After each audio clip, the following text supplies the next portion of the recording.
I know there'll be many worthy monologues tonight from the many people who've appeared as guests on the first 100 episodes of Straight Talk, but I want to talk about you and I want to talk about Family First. Nearly 20 years ago, you launched Family First to champion strong families and a strong nation, and you've been its relentless, cheerful battering ram ever since. You built an organisation that punches far above its weight, not just press releases and position papers, but real campaigns that move the needle.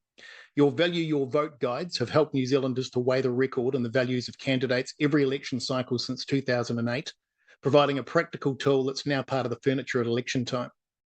When the cannabis legislation referendum rolled around, Family First helped to front the Say No to Dope effort, and the country voted no. That wasn't an accident. It was organisation, persistence, and the courage to be unfashionable. But you've never just played defence. You've built platforms such as this one to debate, to educate, and to encourage. Week after week, you've hosted tough conversations and kept ordinary Kiwis in the loop when the mainstream drifted. And when the state stripped Family First of charitable status, you didn't sulk, you doubled down on the mission and you kept going. That's grit, and people noticed. When I look back, I see 3 C's: consistency, courage, and compounding. Consistency, turning up when others moved on. Courage, saying the things that needed saying, even when it cost. And compounding, small, faithful steps, year after year, turning into actual cultural weight, research briefs, election resources, select committee submissions, community training, and a growing audience who feel less alone because you kept the lights on.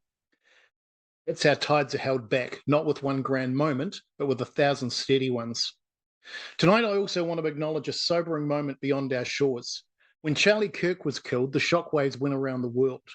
Whatever people thought of him, the scale of the response told you something about the force of conviction and the void that conviction leaves when it's silence. In that sense, Bob, you are New Zealand's own Charlie Kirk.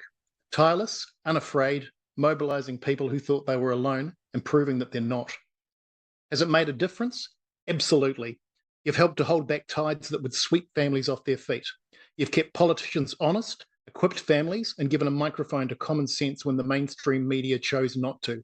And you've done it without bitterness. Firm, yes. Conviction when needed, sure.